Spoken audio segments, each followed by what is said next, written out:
Hi, I'm Peter Adamson, and you're listening to the History of Philosophy podcast, brought to you with the support of the Philosophy Department at King's College London and the LMU in Munich. Online at www.historyofphilosophy.net. Today's episode will be an interview about William of Ockham's philosophy of mind with Susan Brower-Toland, who is Associate Professor in Philosophy at St. Louis University. Hi, Susan. Hi. Thanks for coming on the podcast. Thanks for having me. We are going to be talking about Ockham's philosophy of mind, something that's been discussed quite a lot in literature on him, including things you've written. And I think maybe the most basic question in the philosophy of mind is, what does it mean to grasp something with the mind at all? Because that will tell us something about what he thinks the mind is.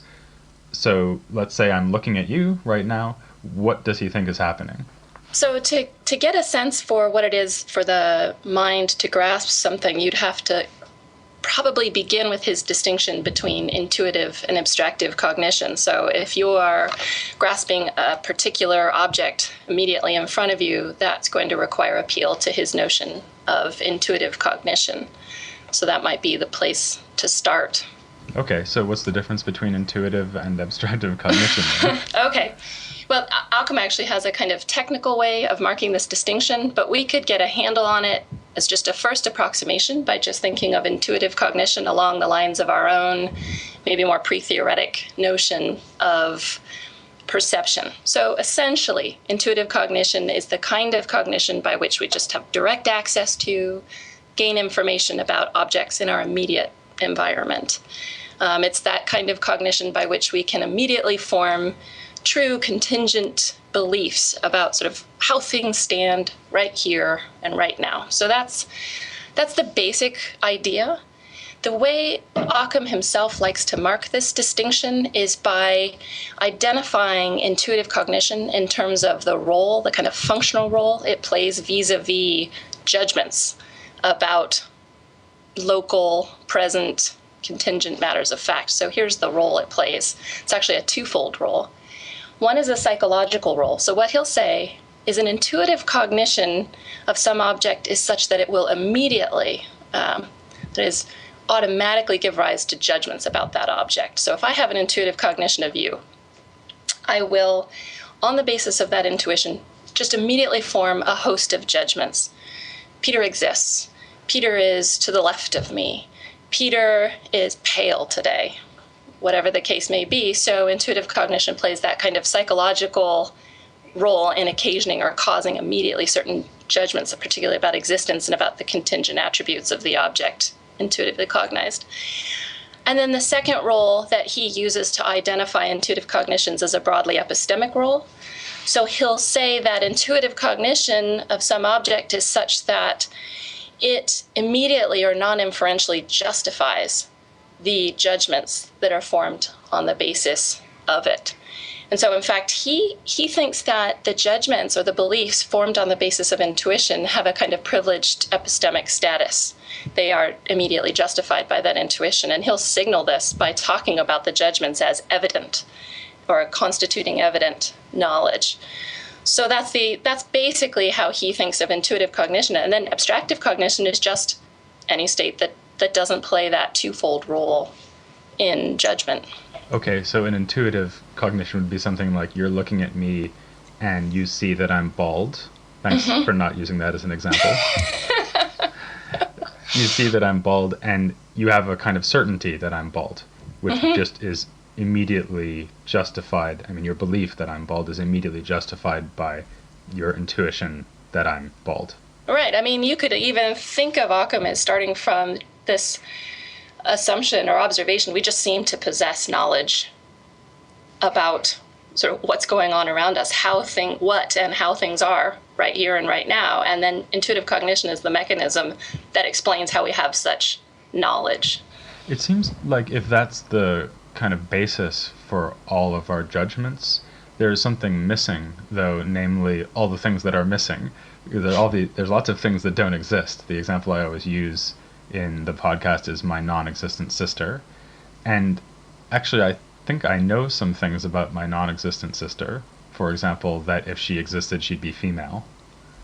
And that if she existed, she would be a child of my parents.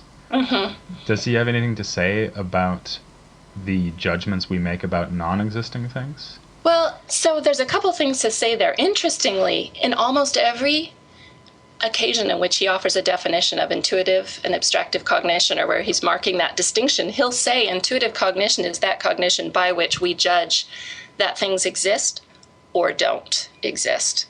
So there is some question about what's going on in that second clause. He doesn't often talk about, in the case where you're judging something doesn't exist, or you form a judgment about your non-existent sister, I'd be inclined to say that in the natural case, that would be inferential. So there you have all these judgments that are immediately occasioned by what is immediately around you, and you could probably infer from that, okay, there's not my sister, or there's not such and such. Yeah, but I think that certainly on his view would not be a case of you're intuitively cognizing your non-existent sister. It would be you're intuitively cognizing all the things that exist, judging that they exist, what they're like, how they're situated, and then you could probably infer from all that, no sister. But that's to say what might be going on in the natural case. Ockham does think that we could have intuitive cognitions of non-existence, and that won't ever happen in the natural case. That requires a miracle, but such miracles could occur.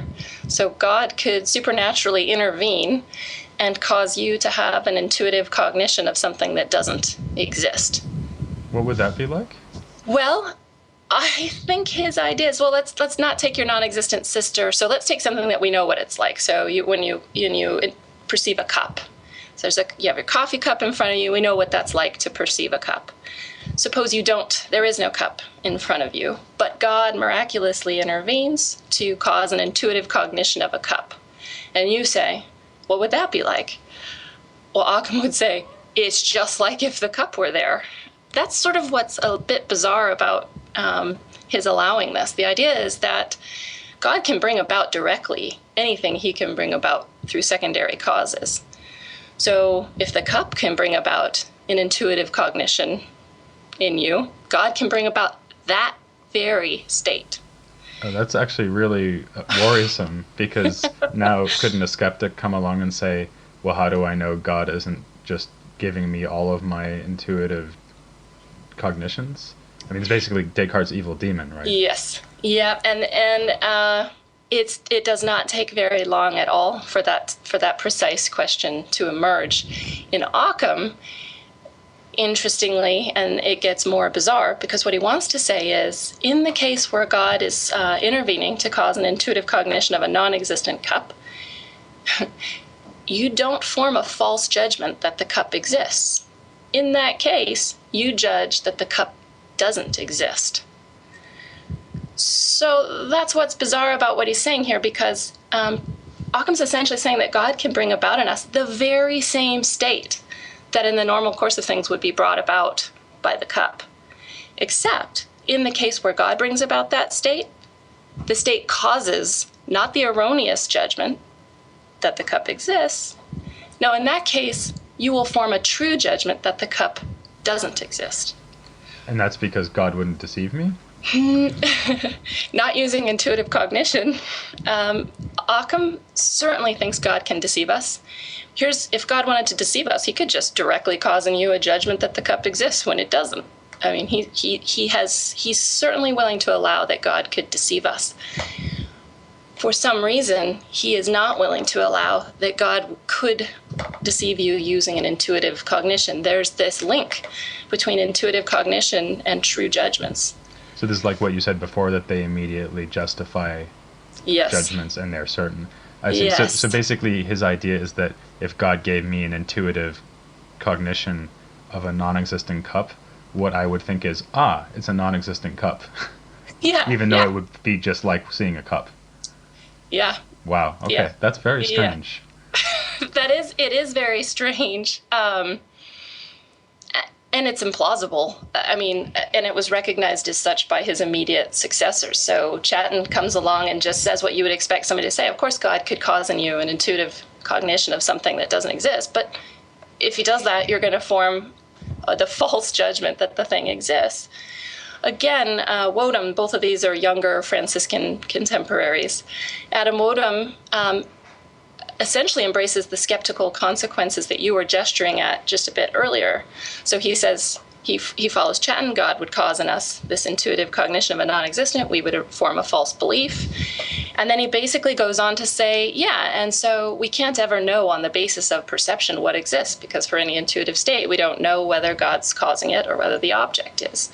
So it does pretty quickly get to skeptical worries, and maybe, I mean, I don't know that we have a good answer about why Ockham takes the position he does, but one natural thought is that he sees the skeptical implications of allowing that, intuitive cognition can lead to false judgments that would sort of undermine its ability to justify beliefs based on it.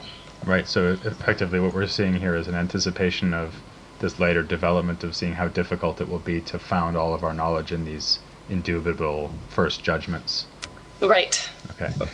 Let's move on to, or inside, maybe further inside the mind, to something which might more be described as his theory of consciousness. Mm-hmm. And what I mean by that is the judgments that we make about judgments. Because it's not only that I can think, here's a cup, I can also think something like, I'm seeing a cup. In other words, I can be aware that I'm having an intuitive, cognitive experience. Does he think that my awareness of an intuitive cognition is itself also an intuitive cognition? That's right. So his theory of intuitive cognition plays an important role, not only in our grasp of the external environment, but our grasp of our own states. So to say something about how the role that intuition plays in his account of self-knowledge, I just need to quickly add one slight complication to what I said earlier about intuitive and abstractive cognition, or just add something I haven't said so far. And that is, and this again is something different and controversial in Occam's theory of intuitive cognition, but Ockham introduces intuitive cognition both at the level of senses and at the level of intellect.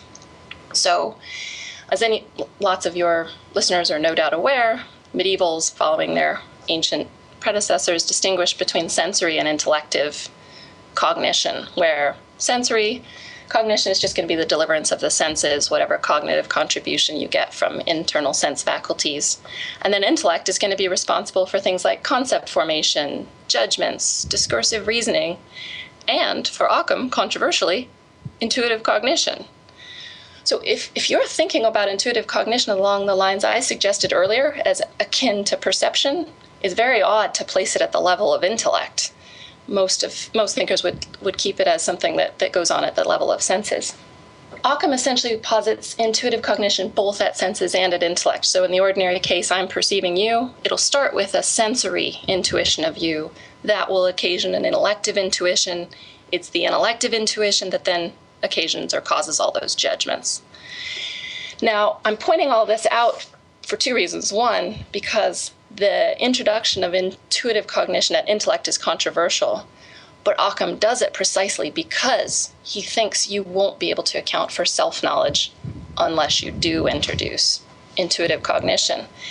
And the way he arrives at this is just by reflecting on the domain and the phenomenology of self-knowledge. So among the states we seem to be aware of are our thoughts and our volitions. So we seem to have knowledge about our own mental or intellective states. And that knowledge seems to be immediate. It has some of these perception-like qualities. It's immediate, and our knowledge also seems to be especially secure. And he basically just points out, kind of by a process of elimination, you're not going to be able to secure these features of self-knowledge, its domain or its phenomenology, by appeal to senses, by appeal to inferential reasoning, by appeal to abstractive cognition. So most thinkers have only abstractive cognition at intellect. That's why he introduces intuition at the level of intellect, and it amounts to not only intuition at the level of intellect, but higher order or reflexive intuition. So just like you said, you can have a direct intuition I can be having a direct intuitive cognition of you, and then I'll have a higher order intuitive cognition of my intuition of you. in which case I will form judgments, just in the way I do at the first order level. I'll form second order self-attributing judgments. There's a perception of Peter in me. I'm seeing Peter now, whatever the case may be. So essentially his account of self-knowledge is a higher order iteration of his first order theory of perception. And does that happen automatically? I mean, if I suppose that you're looking at me and you have an intuitive cognition that I'm bald, and then in addition, you could have an intuitive cognition that you're seeing that I'm bald. Yeah. And I can see that it's right that just as you couldn't be wrong that I'm bald because you're just seeing me and I'm bald, Mm-hmm. so Mm-hmm. you couldn't be wrong about the fact that you're seeing someone who's bald. In other words, that you're having the experience of seeing a bald person. Yeah. But on the other hand, it doesn't seem like we always have these second order judgments. It's not like we go through life seeing things and also constantly being aware that we're seeing things, being self-aware or knowing about ourselves that we're seeing. So does he think that that happens? The way that it's sort of inevitable that when you look at me, you'll always have intuitive cognitions of me? Yeah.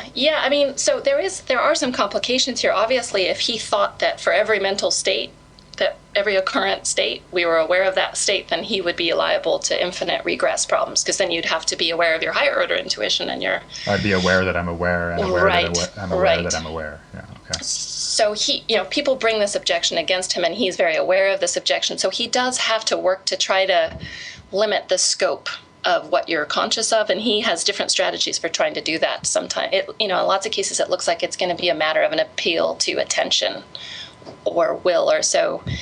I can have all kinds of information coming in via intuitive cognition, but it could be I'm only paying attention to you and not all the books I see in the background or whatever. So some of it will be what you attend to. So if I'm attending to my perception of you, then that's what I'll have a higher order, or the higher order intuition will be a matter of my attending just to you. Right. It's actually also very rare that people see me without seeing books behind me. And so pretty much wherever I am, there are philosophy books all around. It's just part of seeing you. Yeah, exactly. And then sometimes he'll also just appeal to the limits of the intellect. We just can't be aware of lots of things at once. Yeah, fifth order cognition is pretty difficult. That's right. Or even many things, it's very hard for me to be aware of many. It's not just sort of limits in terms of higher order iterations, but also just the number of first order things I can be aware of at once. So I guess here's two ways I'm trying to answer your question. On the one hand, I think he does think that we are conscious of lots of our states. So this higher order intuition is just a kind of way of bestowing consciousness on the first order state. So if I have a higher order intuition of my first order intuition of you, I'm just aware of seeing you. But all the judgments I form about you, like I'm seeing Peter, I don't have a higher order cognition of those. So it's not like I'm conscious of all those judgments, that I'm aware of thinking these things. So I'll just be aware of perceiving you. So on the one hand, it might be that consciousness will be more ubiquitous than perhaps we're inclined to think it is, but it's not going to, there are definite limits on the scope of what we're conscious of. So far, we've only been talking about what's happening right now, what he would say about that. So my judgment that I'm making right now, that you're sitting in front of me, and then my ability to reflect on that in various ways. So to be aware that I'm seeing you, and maybe even to be aware that I'm aware that I'm seeing you. But what about the situation over time?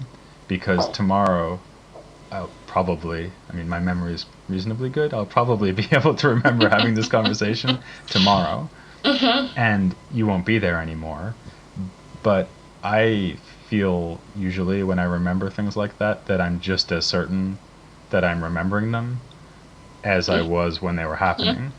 Would he therefore say that I also have an intuitive cognitive judgment about something that happened in the past, even though it's not happening anymore? He would say this much: your memory is rooted in prior higher order intuitions. So essentially, now that we've got his account of self-knowledge out, where it's easy to see what his account of memory is, two things. One, memory really broadly for him is just going to be your ability, a capacity to retain and represent information again that you've had before. But then there's a stricter notion of memory that I think you're interested in. He would call this memory, strictly so-called, and that's the capacity to remember or represent, the capacity to represent a past event as past. And he thinks that sort of memory, you're remembering our conversation today. That's going to be, you're representing a past event as past. Interestingly, the reason this is a kind of self-knowledge is for Ockham, he thinks memory in that strict sense is not just about you representing a past event as past, it's actually autobiographical in nature. So what you're doing in that case is actually representing your own past experiences. So the idea is essentially that, during our conversation, you are aware of what you're hearing and what you're seeing via higher order intuition. And in virtue of your awareness of what you're seeing and what you're hearing and what's currently going on, you are thereby disposed to remember that. And so for him, memory will just be like self-knowledge. It is self-knowledge. It's a type of self-knowledge. It's a higher order self-attributing judgment. So tomorrow, when you reflect on our conversation, your capacity to reflect is rooted in your awareness, your awareness of what you're seeing and hearing today. And what you do tomorrow is a judgment like this. I talked, I remember hearing what Susan said yesterday. I remember seeing her, wear her glasses or something. So memory of that sort is essentially representing your own past mental states. That's just what memory is. And so it's rooted in intuition that way, because you can only remember, or higher order intuition, you're only going to be able to remember things that you were conscious of at the time. And then it takes the same structure of self-knowledge, a higher order self-attributing judgment. One thing that strikes me as surprising about that, at least against the background of the previous tradition, is that, according to what you said earlier, these higher order judgments, like judgments of awareness, are all in the intellect. Yeah. So what you just said implies that memory happens in the intellect, whereas most previous medieval thinkers, and also Aristotle, put memory in some lower faculty of the soul. Is he really serious about this? So he thinks we remember with our intellects. Yep. Yeah, he's serious about this. He can accommodate some of the older traditions because he's willing to recognize, as I hinted at earlier, memory in there's a bunch of different broader notions of memory. So, one's ability to revisit some content, that's a memory, broadly speaking. You're not necessarily representing it as past, but if just the ability to retrieve some representational content, that can be memory. And certainly animals can do that. That kind of thing can go on at the sensory level. But what he wants to call memory in the strict sense is purely intellective. You're right to observe it's new. So whenever I remember that I was having such and such an experience, I'm using my mind. Actually, but one advantage of that, I suppose, is that if, like a lot of medieval thinkers, he believes that you lose all your psychological faculties after death, apart from your mind or your rational soul, you could still easily remember all the things you experienced with the senses just by virtue of the fact that your mind survived. You wouldn't need your brain, in other words. Right. Yes. In fact, the context in which Ockham gives one of his fullest accounts of the nature of memory is in the context of a discussion about whether the disembodied soul can remember its embodied states. And it's actually, that's where you can find one of his most elaborate discussions of memory. And that discussion of memory is precisely in service of his affirmative answer to that question. Yes, the disembodied soul, the post-death, pre-resurrection soul, can recall embodied experiences for just this reason. Would it be going too far to say that this suggests that he's anticipating something like John Locke's theory of personal identity over time, because Locke would say that I'm the same person from one day to the next because of a continuity of consciousness or awareness or mental states, and then he could say, well, that even carries on after death? I actually think the order might be reversed. I think his account of memory presupposes the continuity of a subject. So essentially, when you're forming a memory, you're forming a self-attributing judgment. I saw, say Ockham's example he likes to use is this example of John's lecture. So if I'm after death disposed to reflect on John's lecture, I'm going to form a judgment like this. I saw John lecture. And what it actually does is presuppose the enduring subject, because on his view, the account of memory, basically his account of memory is presupposing a continuous existence of a single enduring self, right? The self that's the subject of the I that's remembering. So it's the referent of the I and the self-attributing judgment, but it's the same subject that was subject to the prior mental state, thus remembered. So I think it's actually the reverse. His account of memory isn't giving you an enduring self. I think it's presupposing an enduring self, in particular, the rational soul. Okay. We've talked about several subsequent philosophers and also contemporaries like Chatton, for example. Mm-hmm. And leaving Descartes and Locke aside and focusing on the 14th century figures, so far everyone you've mentioned is someone who was criticizing Occam. Is that a representative sample? Are Occam's ideas in philosophy of mind ideas that were widely rejected, or did they also find a lot of supporters? Well, I think it's a mixed bag. I also think that the evidence is still out in a certain way. We've got a lot to learn about the 14th century. But if you just take, I've spent a lot of time looking at Walter Chatton. So this is an immediate successor of Ockham. He's somebody who rejects, he's a critic. He rejects lots and lots of Ockham's conclusions. So as we've already seen, he rejects this idea of consciousness or self-knowledge being explained by higher order intuition. He rejects this idea that, intuitive cognition of a non-existent would yield a true judgment. And this is just a start of all the things in Ockham, all the conclusions Ockham draws that Chatton rejects. On the other hand, he's enormously influenced by Ockham. He sort of takes on much of the apparatus that Ockham adopts. So Ockham describes thought as occurring in a language of thought and gives a fairly elaborate account of this.